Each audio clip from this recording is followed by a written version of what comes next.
O conhecimento é como o casaco multicolorido de José.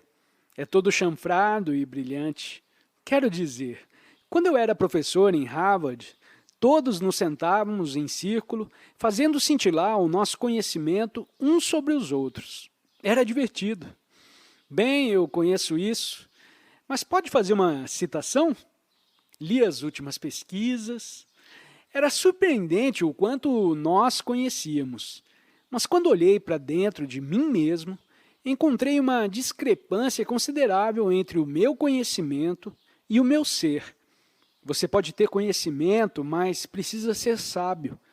Vi que podia ser horrivelmente, hipocritamente, depressivamente vazio de sabedoria, ao mesmo tempo em que dominava por completo todos à minha volta com o meu conhecimento. Conhecer tudo por si só, sem uma sabedoria profunda, termina se tornando um desespero. Na realidade, em qualquer nível de desenvolvimento, só nos é possível utilizar uma certa quantidade de conhecimento. Além disso, simplesmente fazemos a xícara transbordar. Não conseguimos absorver porque o nosso ser ainda não se desenvolveu o suficiente. Vocês conseguem que uma criança com 3 anos de idade recite fórmulas matemáticas complexas, mas isso não significa que ela as compreenda. É preciso haver um equilíbrio entre o desenvolvimento do ser interno de uma pessoa e o desenvolvimento do seu conhecimento para que esse conhecimento seja útil. Montaigne escreveu que encher a mente com material em excesso é como regar demais uma planta, e que, ao ficar atravancada por uma grande variedade de coisas, a mente perde o poder de se libertar, e o peso dessas coisas pode fazê-la pender e ficar dobrada sobre si mesma. Gurdjieff disse, o conhecimento que não está em harmonia com o ser não pode ser grande o bastante ou suficientemente adaptado às suas reais necessidades.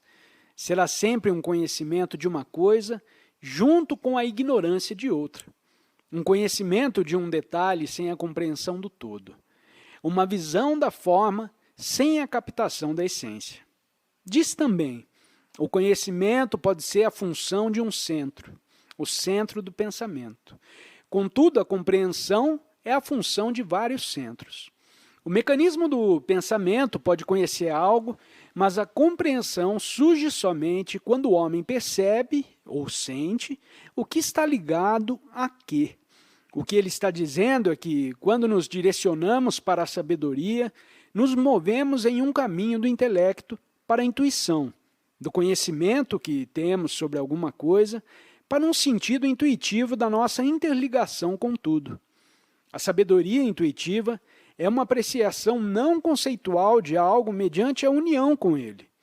Essa é uma maneira mais profunda de compreender as coisas, e é a porta para se tornar sábio. Nosso desejo de conhecer, que é o nosso desejo de adquirir um sentido de certeza, torna-se um dos impedimentos que surgem no caminho do desenvolvimento da nossa intuição.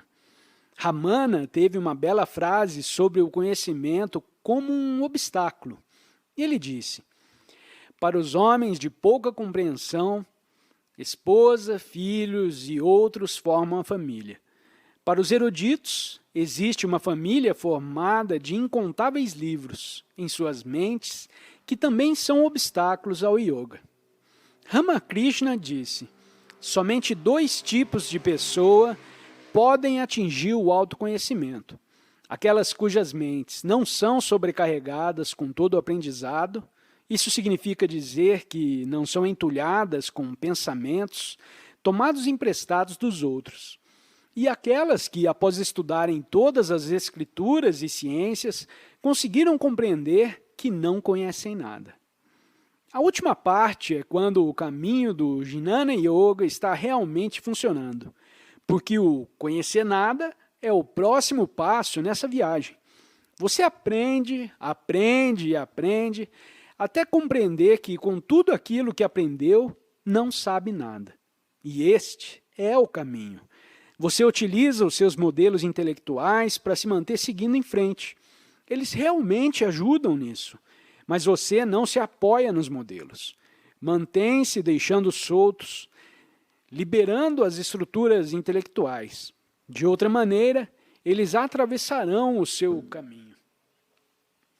Em Miracle of Love, mencionei um almoço que tive um dia com Richard Feynman, ganhador do Prêmio Nobel de Física. Ele me perguntou sobre Maharaj e relatei algumas histórias. Ele ficou fascinado e conseguiu captar a verdade do que lhe estava contando. Até que cheguei a uma história sobre como Maharaj tinha aparecido em 2 lugares ao mesmo tempo. Então o físico disse, isso é impossível. A própria base da física diz que uma coisa não pode estar em 2 lugares ao mesmo tempo. E eu disse a ele, isso pode ser verdade, mas Maharaj conseguiu. Alguém me enviou esse poema.